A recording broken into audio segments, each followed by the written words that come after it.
1, 3, -5 and 8. This is just a row of 4 numbers and this can be represented in different ways. We can write it as an array of numbers horizontally like this, or we can write it as an array of numbers vertically like this. The first part, as you can see, has 1 row and 4 columns, and the second part has 4 rows and 1 column. There's another way in which we can write the 4 numbers. The first 2 numbers in the first row and the last 2 numbers in the second row. All these 3 things you see here are called matrices. Each of these is a matrix, just an arrangement of rows and columns. But how do we properly define it?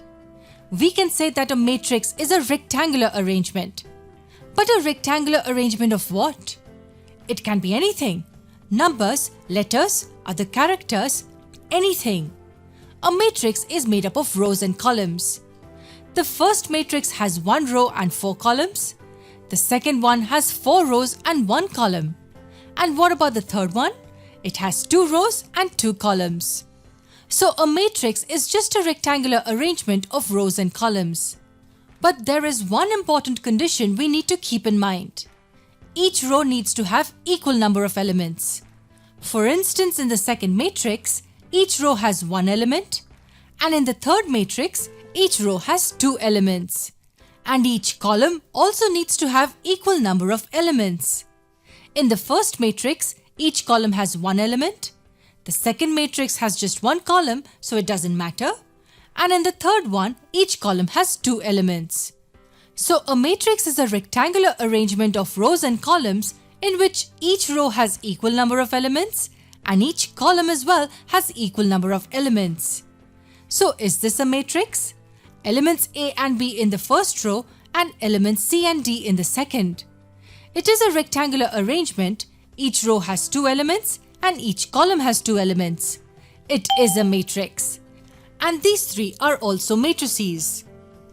Okay, what about this one with 3 elements? Is it a matrix? The first row has 2 elements, but the second one just has 1 element. So it is not a matrix. What about this one with 5 elements? The number of elements in each of the columns is not the same.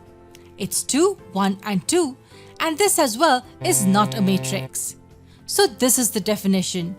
A rectangular arrangement of rows and columns in which each row should have equal number of elements and each column as well should have equal number of elements.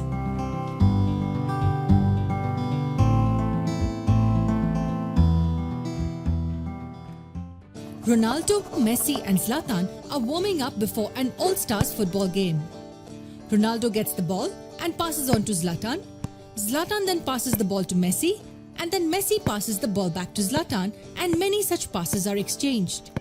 Now it was pretty easy for me to explain this to you diagrammatically.